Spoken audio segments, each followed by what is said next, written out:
बिजनौर में माहौल बिगाड़ने की कोशिश की गई, क्या था पूरा घटनाक्रम? इस पर बातचीत करने के लिए हमारे साथ एडीजी कानून व्यवस्था प्रशांत कुमार जी मौजूद हैं। सर, घटनाक्रम के बारे में जानकारी देते हुए बताइए कितने लोग गिरफ्तार हुए हैं?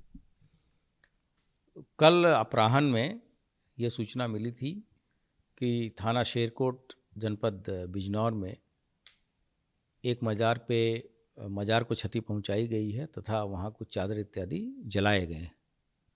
पुलिस जैसे ही मौके पर पहुंची तो दोबारा ये सूचना प्राप्त हुई कि उससे सटे हुए क्षेत्र में ही एक दूसरे मज़ार पर भी इसी तरह की घटना हुई है।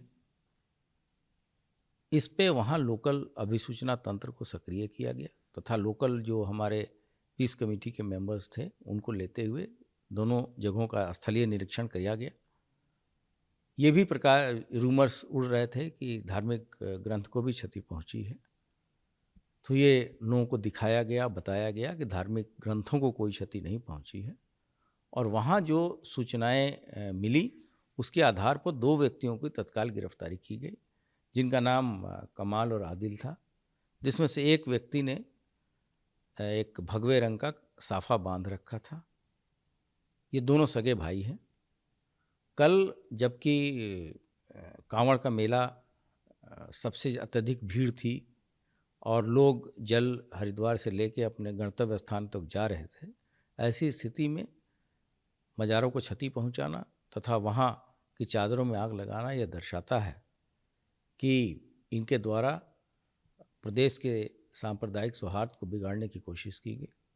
जब इनसे पूछताछ की गई तो पता चला कि सुबह 11:30 बजे भी इनके द्वारा एक तीसरे मज़ार पे भी इसी तरह की घटना कारित की गई है, जिसको जाके मौके पे देखा गया तो इनकी बात सही पाई गई और इनके द्वारा भगवा साफा पहन के इस तरह की घटना कांवड़ के समय करना अपने आप में दर्शाता है कि प्रदेश के सांप्रदायिक सौहार्द और आपसी सामंजस्य जो सद्भाव चल रहा था उसको बिगाड़ने की एक मेजर कोशिश थी, जिसको पुलिस ने त्वरित कार्रवाई करते हुए विफल किया।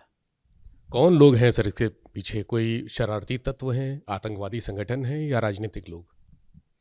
ये जो हमारी एजेंसी है स्टेट की, सभी एजेंसियाँ पूछताछ कर रही हैं और जैसे ही इस संबंध में अगर कोई इस तरह के एंगल सामने आता है तो हम अवश्य सबको अवगत कराएंगे। लेकिन फ़िलहाल जो आने वाले सावन के जो शेष पर्व हैं या विशेष तिथियां हैं, जैसे कि 2 सोमवार हैं तथा श्रावण शिवरात्रि है, इसके अतिरिक्त नागपंचमी है, रक्षाबंधन है तथा उसके तुरंत बाद मुहर्रम का भी त्यौहार है। इसके लिए विशेष सतर्कता बरती जा रही है और जैसे ही कुछ लाभप्रद सूचना विवेचना से निकलेगी हम मीडिया के साथ शेयर करेंगे। सर, लगातार कोशिश चल रही है। रामनवमी के दौरान हुआ, फिर नूपुर शर्मा के बयान को लेकर हुआ, फिर लुलु मॉल में नमाज पढ़ ली गई, अब कांवड़ यात्रा। तो कौन लोग हैं जो टारगेट पे शांति व्यवस्था को रख रहे हैं? नहीं, रामनवमी के समय तो उत्तर प्रदेश में किसी तरह की कोई बात नहीं हुई। नूपुर शर्मा के बयान के बाद से घटनाएं उस समय भी 2-3 जगहों पे कोशिश की गई थी, जबकि पुलिस ने बहुत ही कड़ी और कठोर कार्रवाई की, जिससे कि स्थिति नियंत्रण में आ गई। इसके बाद से अग्निवीर के समय भी कुछ लोगों ने माहौल ख़राब करने की कोशिश की।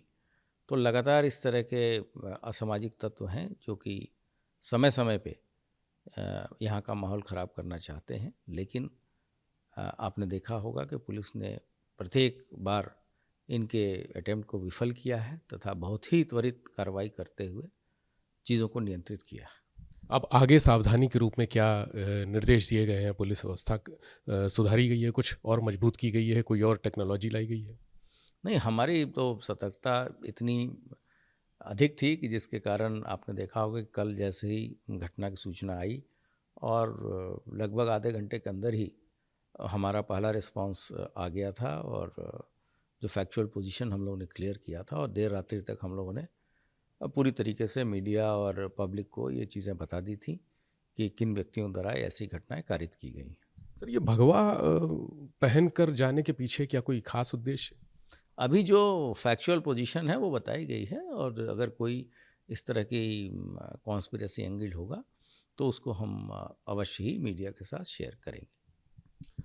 तो बिजनौर मामले में 2 लोग गिरफ्तार हुए हैं, सगे भाई हैं। भगवा पहनकर वो क्या करना चाहते थे, क्या मंशा थी, क्या कॉन्स्पिरेसी थी, इसकी छानबीन पुलिस कर रही है और जल्द बड़ा खुलासा करेगी। कैमरा से होगी प्रमोद के साथ विवेक त्रिपाठी, एबीपी गंगा, लखनऊ।